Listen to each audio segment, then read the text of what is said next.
Ava DuVernay's When They See Us is a rich, enraging retelling of the Central Park 5 case.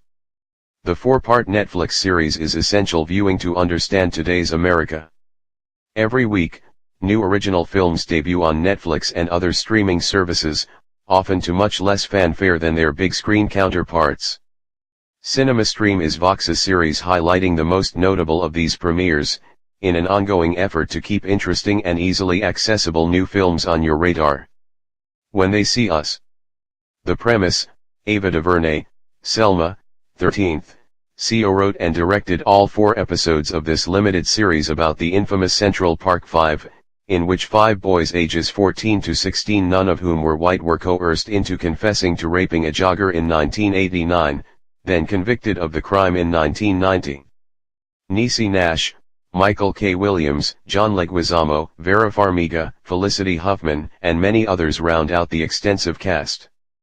What it's about: the case of Raymond Santana, Kevin Richardson, Antron McCray, Yusef Salaam, and Corey Wise has gotten the cinematic treatment before, in Ken Burns's 2012 documentary The Central Park 5. But DuVernay's series offers a different way into the story, one made for an age of true crime obsession, and not only is it compelling, but it's desperately needed.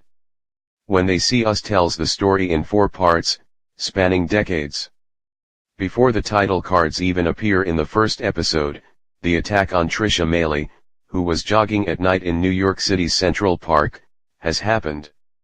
The episode shows how all 5 boys, who barely knew one another, were caught up in the hunt for the attackers and pushed by the police into admitting to the crime, in confessions that are almost comically disjointed from one another. In the second episode, the trial happens. In the third, 4 of the 5 boys, those who were not yet 16, and thus convicted as juveniles, go to jail, and then navigate life after release, where things aren't much better. In the fourth and final episode, Wise, the only one who was convicted as an adult, struggles through a brutal prison sentence. In all, the 5 boys served between 6 and 13 years each. And even when their convictions are vacated in 2002, the years and the dignity that have been taken from them can't be returned. Donald Trump is a minor but key figure in the case. In 1989, as the case moved to trial, he spent about $85,000 of his own money to take out a full-page ad in New York City's 4 major newspapers that called for the teenager's execution. "I want to hate these muggers and murderers. They should be forced to suffer," the ad read. "Yes, Mayor Cook, I want to hate these murderers, and I always will. How can our great society tolerate the continued brutalization of its citizens by crazed misfits? Criminals must be told that their civil liberties end when an attack on our safety begins." Trump's ad and a subsequent TV appearance in which he said, "You'd better believe I hate the people who did this," meaning the boys, figure prominently into DuVernay's treatment of the story, appearing several times throughout. In one bitterly ironic scene, 2 characters watch the interview and hope that Trump's 15 minutes of fame will be over soon. All of these elements come together in When They See Us in service of a pointed theme. DuVernay has made a true crime series, with interlocking crimes. Part of it is concerned with discerning what really happened to Trisha Meili, but the rest considers the crime committed against the 5 young men.